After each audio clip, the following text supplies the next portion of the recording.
1, 2, 3, 4, 5, 1, 2, 3, 4, 5, 1, 2, 3. Oke, kelompok 1, kalian bersama kelompok 1 itu termasuk kelompok inti. Kelompok A.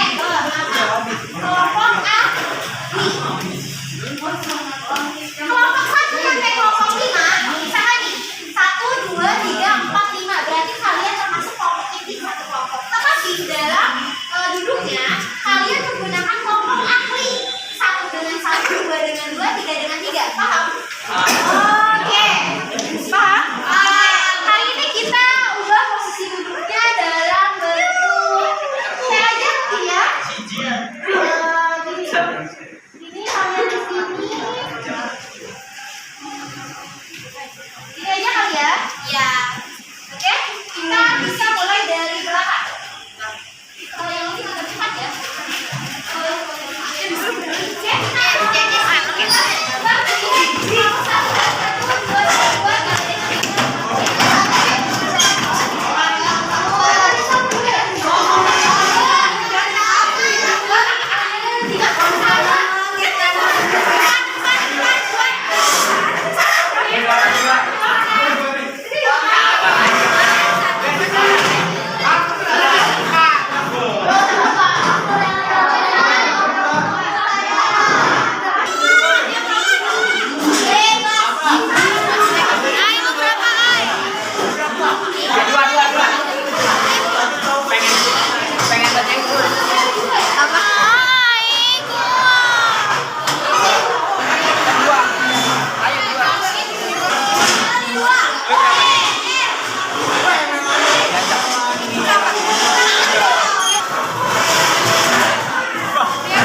Contoh tuh. Sudah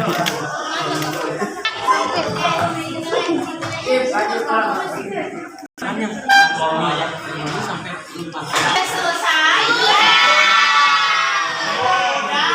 Sudah selesai.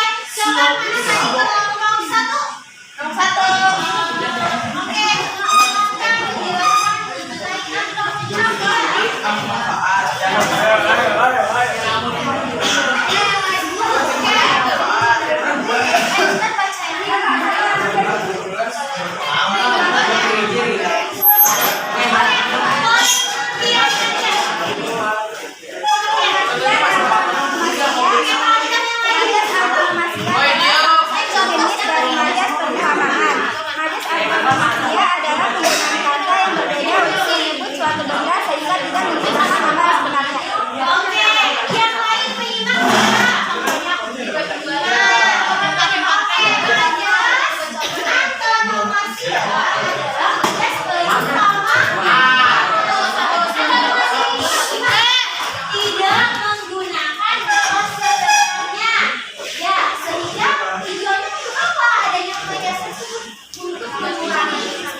Kamu jelaskan nama benda atau hasil yang sebenarnya dimaksud. 2. Menggunakan huruf yang sudah familiar atau maknanya diketahui banyak orang. 3. Menggunakan kata sifat untuk menggantikan nama asli orang.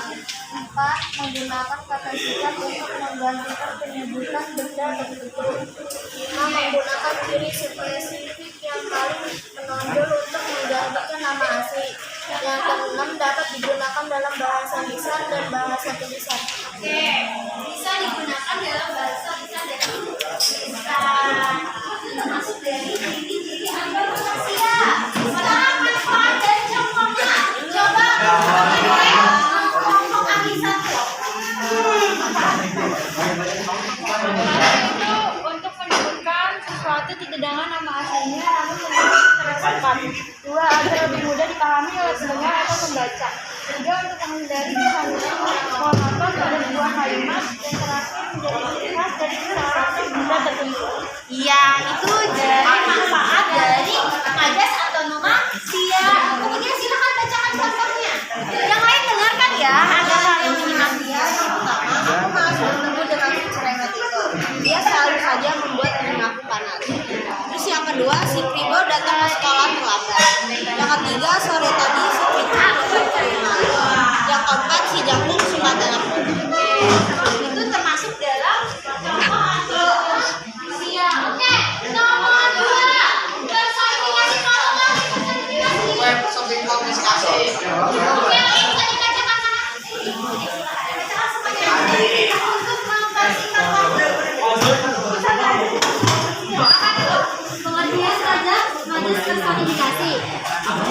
Majas personifikasi adalah gaya bahasa dalam karya sastra yang memberikan karakteristik manusia atau insani pada benda mati atau makhluk hidup yang bukan manusia dalam kurung hewan atau tumbuhan sehingga dapat seolah-olah berperilaku seperti manusia. Maksudnya, 1. Menciptakan kesan imajinatif. Majas personifikasi dalam sebuah kalimat karya sastra digunakan untuk membangun imajinasi pembaca ketika membacanya. Pembaca dapat bisa membayangkan sebuah suasana dan perasaan subjek dalam suatu karya sastra. 2. Memberikan efek dan menggambarkan suasana. Majas personifikasi digunakan untuk memberi efek serta menggambarkan suasana tertentu berdasarkan susunan kata-kata yang tidak sesuai keinginan para penulis karya sastra yang disampaikan kepada para pembacanya. 3. Memperkuat hubungan majas personifikasi juga bisa kamu gunakan untuk membantu memperkuat rasa keterkaitan para pembaca sebagai manusia dan benda mati atau makhluk hidup selain manusia yang terdapat di dalam suatu karya sastra. 4. Memperindah susunan kalimat dalam sebuah karya sastra. Penggunaan banyak personifikasi penunjuk untuk mempercantik atau memperindah susunan kalimat agar tidak terkesan terlalu kaku. 5. Memudahkan membaca memahami suasana dan emosi tokoh. Fungsi dari majas personifikasi dalam suatu karya sastra adalah untuk membantu para pembaca untuk lebih mudah memahami suasana serta emosi yang dirasakan oleh tokoh atau subjek dalam karya sastra tersebut. Biasanya majas personifikasi ini diperlukan ketika kamu membuat cerpen dan novel. Tak heran beberapa penulis novel sering menggunakan majas personifikasi untuk karyanya. Oke, selanjutnya siapa? Ciri-cirinya pertama menggunakan kata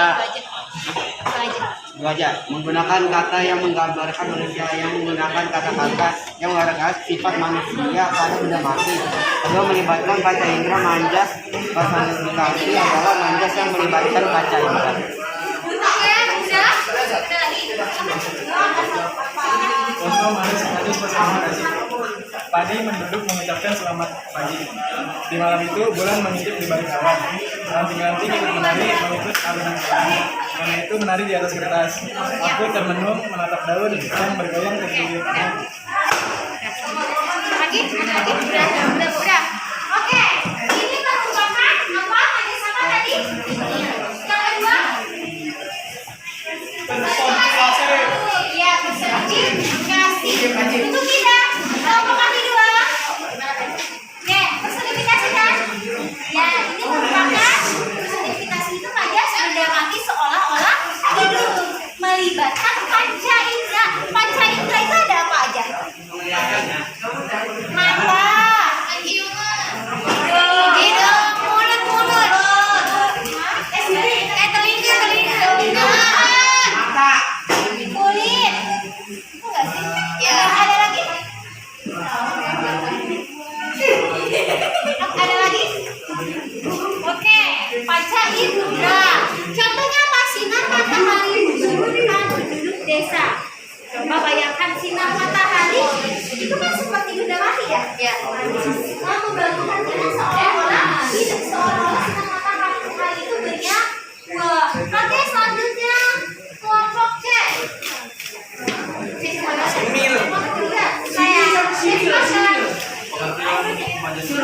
Sembilan adalah majas yang membandingkan menggunakan kata penghubung atau kata pembanding. Dalam penuturan ini sesuatu yang disebut pertama, sesuatu yang dibandingkan, dinyatakan mempunyai persamaan sifat atau karakter dengan sesuatu yang disebut belakangan, sesuatu yang sebagai pembandingan. Oke, silakan selanjutnya apa contoh atau apa ciri-ciri ya? Ciri-ciri silakan. Ciri-ciri majas simil itu memiliki kata bentuk. Terus kalimat akan terdengar khas. Oke. Manfaatnya ya? Contohnya boleh? Contoh majas milik. Engkau bagikan bulan siang menerangi kegelapan. Ya, boleh. Contohnya, kemudian apa lagi manfaatnya?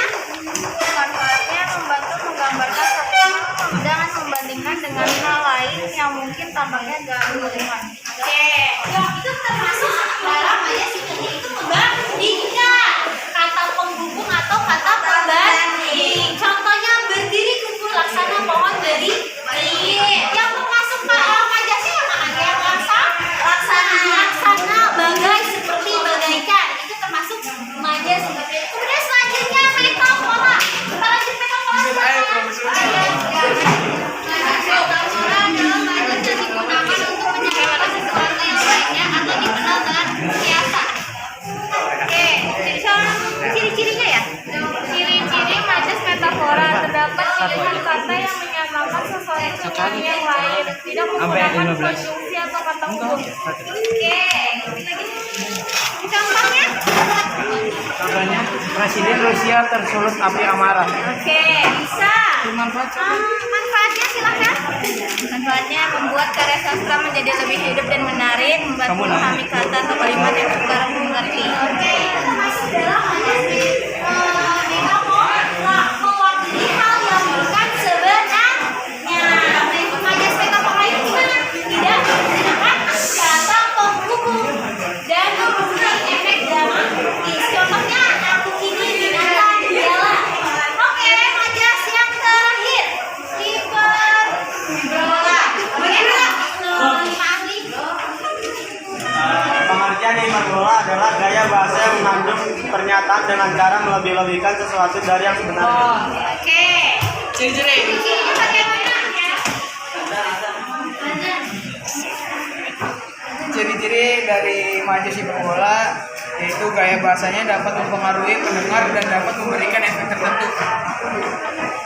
Menggunakan bahasa yang melebih-lebihkan serta dramatis dalam menyampaikannya. Ya, contohnya mana siapa contohnya? Ayah bekerja di balik dari pagi sampai malam dan harga cabai merah meroket. Oke, itu contohnya bisa. Kemudian manfaatnya bagaimana? Manfaat dari majas hiperbola yaitu memberikan penekanan pada suatu pernyataan atau situasi untuk memperhebat atau meningkatkan kesan dan pengaruhnya. Oke, itu termasuk dari kita bola itu kan lebih lebihkan sesuatu dari yang sebenarnya. Contohnya adalah dia dipinangkan dengan anak saudara yang kaya aman kelok parasnya namanya Bijak. Itu termasuk dalam juga ya. Oke, sampai di sini ada yang minta yang Pak?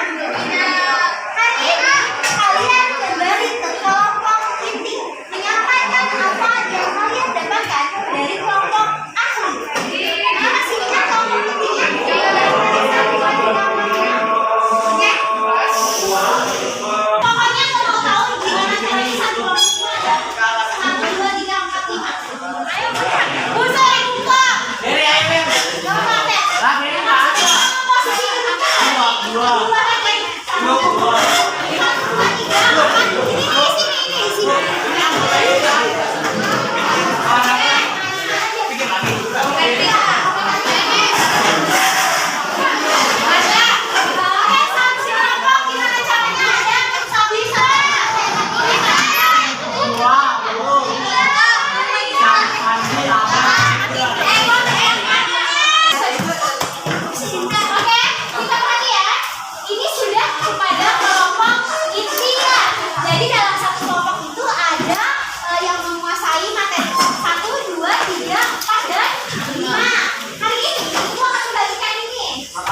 Ini merupakan ada isi dari kata majas. Nanti kalian tentukan majas apa kan?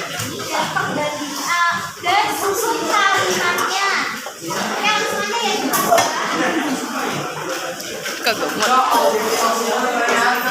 Erwin, banyak yang gua. Kenapa enggak? Berapa ada 8? Ini besar ya. Baca yang pasti apa?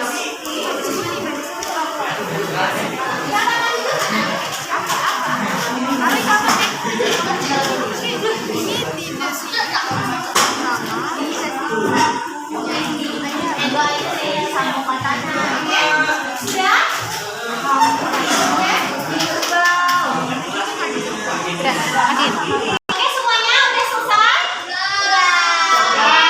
Semuanya? Oke, coba yang dapat nomor 1. Siapa? Saya Oke, silakan. Langsung aja perbaikan dan perbaikannya penjelasan. kan awal kan saat itu terima kasih mengucapkan aku kepada tetahu perempuan tua itu mengapa. Terus perbaikannya tak tahu mengapa saat itu aku mengucapkan terima kasih kepada perempuan tua itu. Oke. Masuk majas antonomasia. Oke, betul tidak? Majas antonomasia menurut kalian? Iya, itu termasuk majas antonomasia. Oke, yang kedua. Iya, saya. Oke, silakan baca. Ada apa?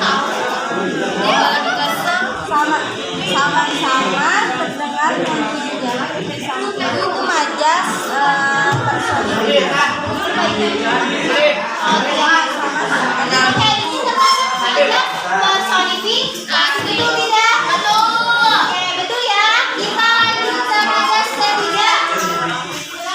Angin wajahku menyambar. Perbaikannya angin menyambar wajahku. Majasnya personifikasi. Oke, personifikasi. Betul tidak? Betul. Menyambar wajahku. Nomor 3. Nomor 4. Nomor 4. Ia adalah keluarga tulang punggung. Perbaikannya ia adalah tulang punggung keluarga. Oke. Majas simil. Majas apa itu? Majas simil. Oke. Betul tidak? Betul. Oke, selanjutnya majas. Metafora mana? Metafora? Metafora? 5 ya? 5 ya? Oke.